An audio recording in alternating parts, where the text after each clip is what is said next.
What's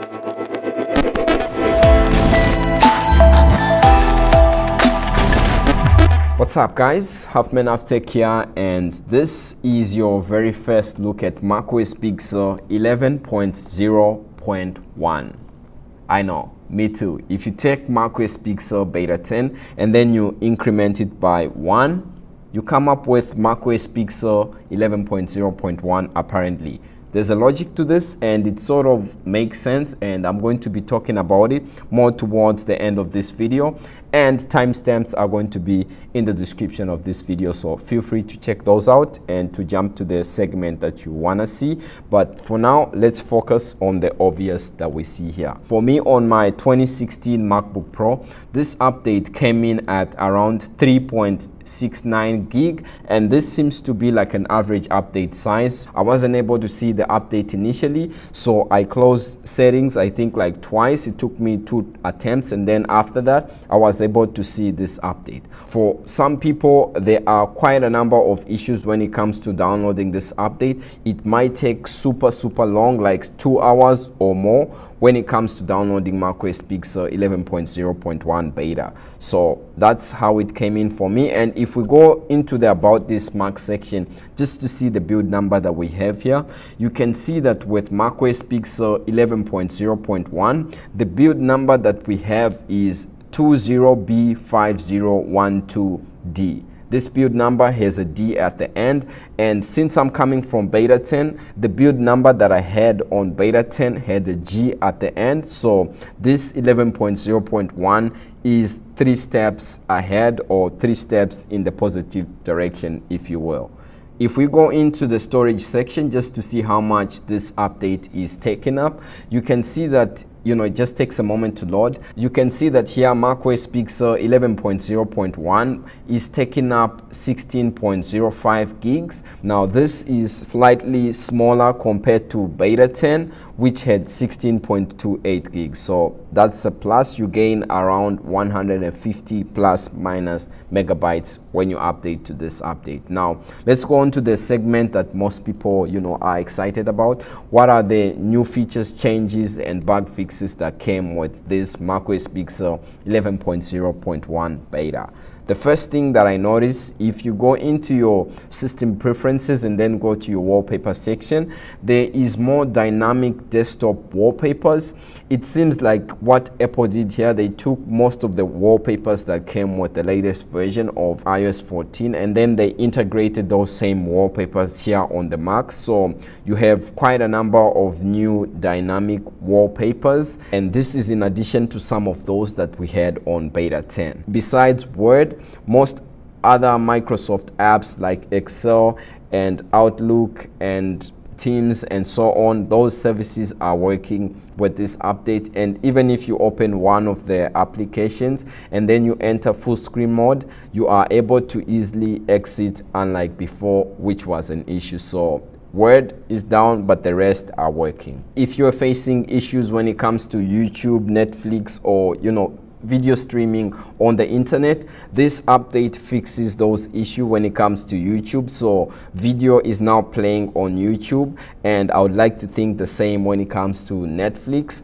However, I noticed that 4K video is no longer available with this update, unlike Beta 10, which had 4K video. So if you go to your develop section in Safari and then select experimental features and then scroll down to where it says VP9, if you have VP9 checked, which I do here, there is no more 4K video available for me on Safari. But I guess for those that have newer Macs, this is something that you would like to check, as I think you might actually have 4K video on Safari, and this time around it's actually working. But if you are having the same issue as before and video is not playing, you can easily disable that VP9 feature, and as you can see, it's working, unfortunately without 4K video on Safari. If you select a new screensaver / wallpaper, this time around, unlike beta 10, the delay time that it takes, from the time when you select the screensaver to when it applies,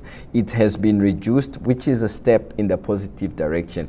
Before it was like 3 to 4 seconds, which was, like a massive delay, but now the delay time has been improved, which is a good thing. If you're doing screen recordings, unlike beta 10, where screen recordings would disappear, I noticed that with this 11.0.1, screen recordings are saving as they are supposed to. They are no longer disappearing. And even if you set your screen recorded clips to save automatically to the desktop, they will do that, which was an issue when it came to beta 10. So that's a good thing. Also, when you deliver your iPad on the Mac via Catalyst, your existing users now no longer need to purchase your apps a second time, which is a good thing, and also lets you save, and it's a good integration that we see here with 11.0.1. If you add a widget that uses dynamic text, this will no longer cause the notification center to quit unexpectedly, so that is a good fix that came with this update. Now, when it comes to issues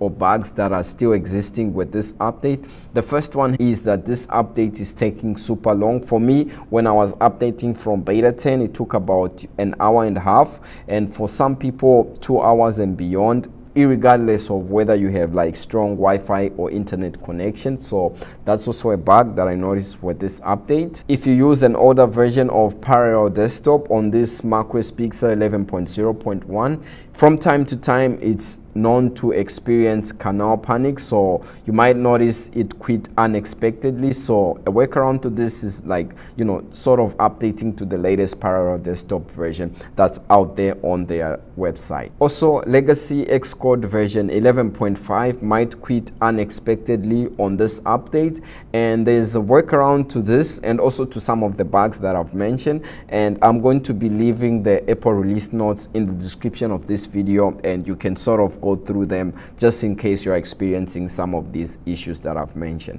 Now, when it comes to battery life, let me just go to my battery section here. You can see that, on my MacBook here, this is the screen on time that I was getting previously on beta 10. I actually have been using this 11.0.1 for like 3 hours now, so not much, but I'll be able to give you an extensive coverage when it comes to how it's performing when it comes to battery life. But if you also go to the About This Mac section just to see my maximum health capacity, you can see that compared to beta 10, which I was on previously, my maximum health capacity or battery health percentage remained the same, so not much of a change when it comes to battery performance. When it comes to overall device or Mac performance, I should say that third-party application at this time seem to be working as they are supposed to, and just opening native Mac or Apple applications, those ones are opening as they are supposed to. And just to compare performance, I did run Geekbench scores just to see how my device was performing. So on macOS Big Sur 11.0.1 beta, for CPU performance, these are the scores that I got. So for single core on 11.0.1, I had the score of 875, and on beta 10 I had the score of 778, so more or less the same, not much of a change. But when it comes to multi-core or multi-threaded score, there's quite a difference. The score that I got on 11.0.1 was 3502. Now, previously on beta 10, the score that I had was 3484. So you can see that it's a big jump, and when it comes to multi-core performance, it's actually better compared to beta 10. I also ran Geekbench when it comes to 3D image rendering or GPU performance, and on 11.0.1 the score that I got was 17,613, and previously on beta 10 the score that I had was 17,502. So also when it comes to GPU performance, it's slightly higher compared to what I had on beta 10, so that's a good thing and it's a step in the positive direction. Now when it comes to why we have this update, why we jumped from macOS Pixel beta 10 and then all the way to macOS Pixel 11.0.1, this is what most developers seem to agree on at this time, and it's that if Apple was to release the GM version, of which this is what this version was supposed to be, that was going to reveal some information on the new Apple devices that are supposed to come. That information would be AS installer data, and from that information we can sort of extract it and derive the new IDs of the Apple devices that are expected to come, or the new Apple Silicon Macs, which is something that Apple wouldn't want at this time, since today is the 28th of October and Apple would like to gather hype for the event. So it's still a bit early, and also it goes to explain why Apple skipped a week, because macOS Pixel, there was a time when it was on a weekly release cycle, so they noticed that at this pace we actually will get there before the Apple Silicon Macs are announced. So they sort of decided to take it easy and 10 to 2 weeks, and then the GM version wasn't released today because they didn't want to leak some information when it comes to the new